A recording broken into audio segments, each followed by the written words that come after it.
Philosophers, psychologists, and ordinary people are all interested in one pressing question. Who are you? Now, the traditional philosophical answer found in the writings of Plato, Kant, and many other religious thinkers is that the self is an immortal soul that transcends the physical being. However, some philosophers don't subscribe to this metaphysical view, have swung in other direction and rejected the idea of the self altogether. David Hume, for instance, said that the self is nothing more than a bundle of perceptions. And Daniel Dennett dismissed the self as merely a center of negative gravity. In contrast, many psychologists have taken the self very seriously and discussed at length a huge number of important phenomena surrounding it.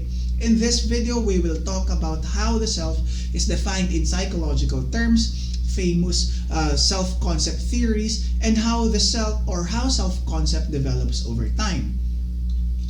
Now, who are you and what makes you you? You might answer with I'm a student, or I am a DDS, or maybe I am a believer, or I'm a good friend, or I am a brother. Maybe you answer with I'm excellent at not doing anything, or I am an accomplished bum, or I am a successful procrastinator. That's just joking. So other responses might fall into the category of traits. I am a kind-hearted person, I am intelligent and hardworking, or I am laid back and easygoing. These responses come from your internal sense of who you are. This sense is developed early in life, but it goes through constant evaluation and adjustment throughout our lifespan. In psychology, this sense of self has a specific term. We call this the self-concept. Now, the self-concept is an overarching idea we have about who we are physically, emotionally, and socially, spiritually, and in terms of any other aspects that make up who you are. We form and regulate our self-concept as we grow based on the knowledge we have about ourselves. It is multidimensional and can be broken down into these individual aspects. For example, you might have a different idea of who you are in terms of your physical body and who you are in terms of your spirit or soul. Now, the influential self-efficacy researcher Roy Baumeister in 1999 defined self-concept as the individual's belief about himself or herself, including the person's attributes and who and what the self is. A similar definition comes from Marshall Rosenberg's 1979 book on the topic. He says self-concept is the totality of an individual's thoughts and feelings having reference to himself as an object. There are many theories about what exactly self-concept is and how it develops. For example, the father of psychoanalysis, Sigmund Freud, believes that the mind was composed of the id, which is driven by instincts and desire, the superego, which is driven by morality and values, and the ego, which moderates the two and creates one's identity. Many features contribute to ego functioning, including insight, agency, empathy, and even purpose. On the other hand, Erik Erikson proposed a theory of development based on different stages of life. He also coined the term ego identity, which he conceived as an enduring and continuous sense of who a person is. Now, the ego identity helps to merge all the different versions of oneself, the parent self, the career self, and the sexual self, into one cohesive whole, so that if disaster strikes, there's a stable sense of self. However, more modern theorists agree on the following points.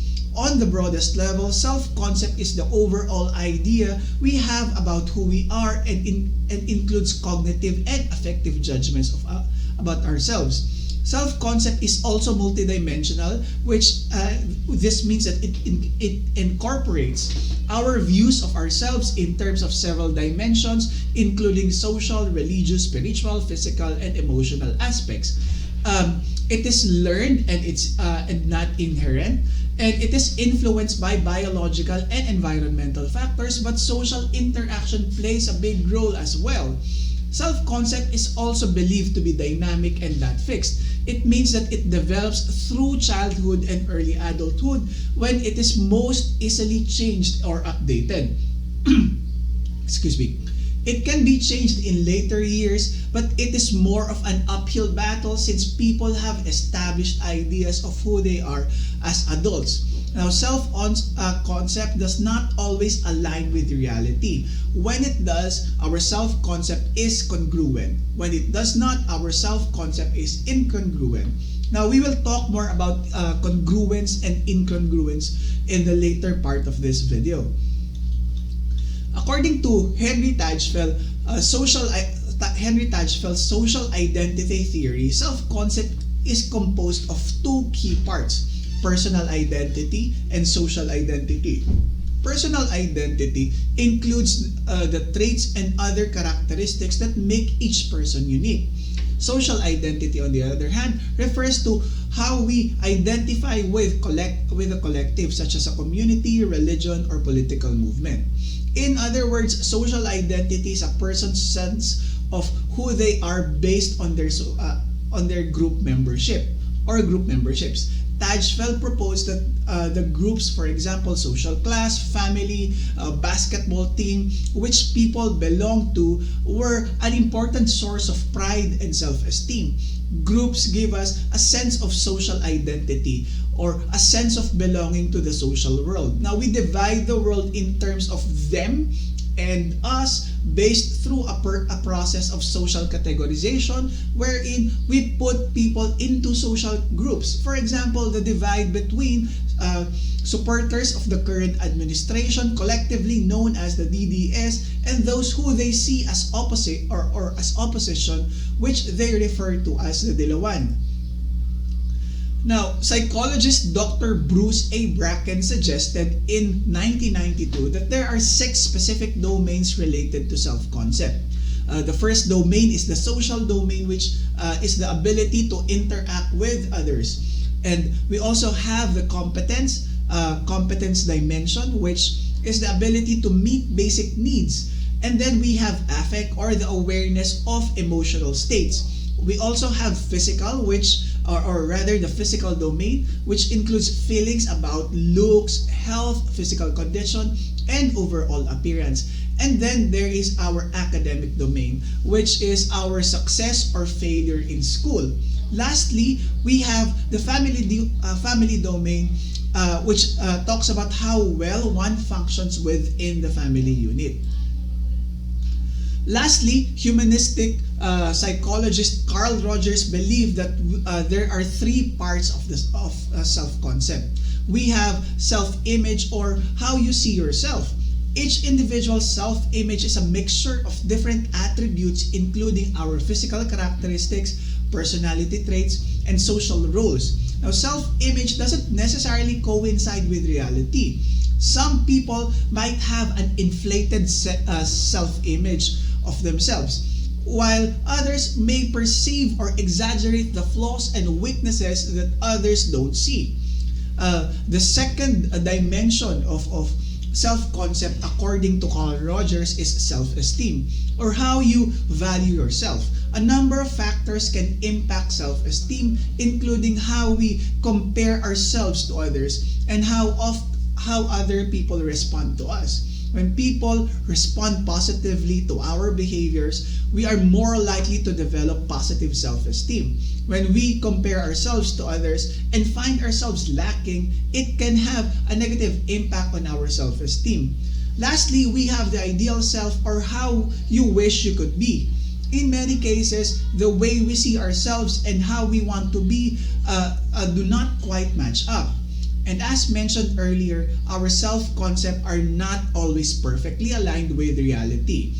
Some students might believe that they are great at academics, but their school transcripts might tell a different story. According to Carl Rogers, the degree to which a person's self-concept matches up with reality is known as congruence and incongruence.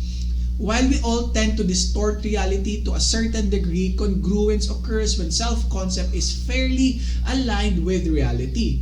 Incongruence, on the other hand, happens when reality don't match up with our self-concept.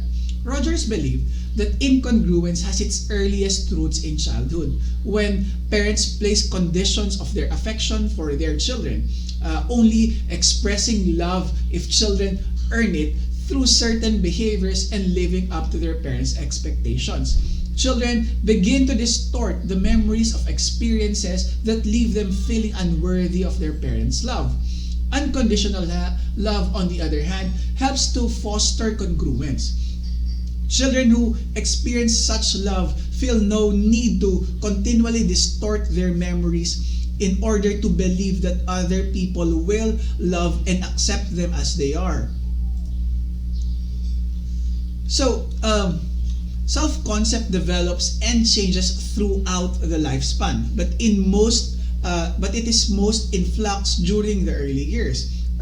Early childhood is actually a ripe time for young humans to perceive themselves in the world, and there are three general stages of self-concept development during childhood. The first stage happens between 0 to 2 years old, where babies need consistent, loving relationship to develop a positive sense of self. Babies form preferences that align with their innate sense of self, and toddlers feel secure when gentle but firm limits are applied to them. At the age of 2, language skills develop and toddlers have a sense of me. Now, the second stage happens between 3 to 4 years old. Now, 3 to 4-year-old children begin to see themselves as separate and unique individuals. Their self-images tend to be descriptive rather than prescriptive or judgmental. Preschoolers are increasingly independent and curious about what they can do. Now, the third stage happens between 5 to 6 years old. Children at this stage are transitioning from the me stage to the us stage, where they are more aware of the needs and interests of the larger group. Kindergarteners can use their words to communicate their wants, needs, and feelings. 5 and 6 years old can use even more advanced language to help define themselves within the context of the group. Now, during middle childhood, which happens about 7 to 11 years old, children are beginning to develop a sense of their social selves and figure out how they fit in with everyone else. They reference social groups and make social comparisons more often and begin to think about how others see them. Other characteristics of their self-concept at this stage includes more balanced, less all or none descriptions, development of the ideas and real self, descriptions of the self by competencies instead of specific behaviors, and development of a personal sense of self. Now, culture begins to play a big role at this stage, but we'll talk more about that later. Now, adolescence is where the development of one's self-concept really explodes. This is the stage in which individuals about age 12 to 18 with their sense of self, including a time when they experiment with their identity, compare themselves with others, and develop the basis of a self-concept that may stay with them for the rest of their life. During this period, adolescents are prone to greater self-consciousness and susceptibility to the influence of their peers and chemical changes happening in their brain. They enjoy greater freedom and independence, engage in increasingly competitive activities, compare themselves with their peers, and can value or even overvalue the perspective of others. In adolescence, there are two important factors that influence self-concept and self-worth. Success in areas in which adolescents desire successes and approval from significant people in their lives. When students have a healthy sense of self-worth and self-esteem, they contribute to a greater self-concept. Given the marked interest in this topic within psychology, there's quite a bit of research out there on the subject. Here are a few of the most interesting and impactful findings on self-concept. Self-concept affects interpersonal communication. Think about a cycle in which we develop, maintain, and revise our self-concept. We have an idea of who we are and we act in accordance with that self-concept. Consequently, others form an idea about who we are and they react in accordance with their idea of who we are, thus impacting our idea of who we are as well. Now, this feedback loop continues to shape us, and interpersonal communication plays a big role here. Our self-concept drives our motivations, methods, and experiences with communicating with others. For example, if you see yourself as someone who is always right or who must always be right, you may struggle in communicating with others when disagreement arises. If that need is accompanied by an acceptance of aggression, you may use hostility, assertiveness, and argumentativeness to attack the self-concept of other people you are debating instead of discussing their positions. If you think about it, communication communication on social media is also a determinant and an outcome of individual self-concept. Sponsel and Gitimu in 2012 suggested that in general, the more friends and an individual has on social networking sites, the more positively they feel about themselves as a whole. Conversely, the anxiety of social media and maintaining one's image possesses several separate issues. Number 2, self-concept and academic achievement is also a positive feedback loop, as action begets similar action and identity to match. In a longitudinal study, Marsh in 1990 found that students with more positive academic self-concept achieved greater academic success the following year. Later studies confirmed the relationship between the two but indicated that achievement affects self-concept more than self-concept inherently influences achievement of success. Research by Byrne in 1986 offered instead that self-concept and academic self-concept can be considered two separate constructs. Academic achievement may impact one's overall self-concept, but it is more directly related to academic self-concept. Unsurprisingly, culture can have a big impact on your self-concept. For example, how children are treated in early childhood influences how they, how their sense of self develops. Many parents might be more concerned with emotions and satisfying the wants of their children, while others may be more firm and controlling of their child's behaviors, worrying about the needs rather than fulfilling their desires. This is a generalization, but one that holds under scrutiny is that culture influences self-concept. Research suggests that those from collectivist cultures produce more group self-descriptions and fewer idiocentric self-descriptions than those from individualistic cultures. Further, research also indicates that East Asian cultures, including the Philippines, are more accepting of contradictory beliefs about the self. This indicates that one's self-concept in these cultures may be more flexible than, say, the American culture. Findings like these are fascinating, but they also reveal how and why it is difficult to measure self-concept. Lastly, in this video, we learned about what self-concept is, an overarching idea about who we are, how it develops throughout the lifespan and is more flexible in the early years, and what it is related to and affected by.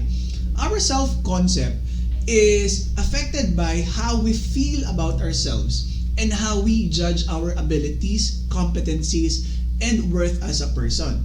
When we put some effort into boosting these self-evaluations, our self-concept will adjust to accommodate these changes. Remember that we have the ability to change how we think about ourselves by working to become more like our ideal selves. It might seem daunting to put in the effort required to revise your self-esteem and self-image, but like most tasks, getting started is actually the hardest part. Again, this has been Dex Kamitan, and thank you for watching.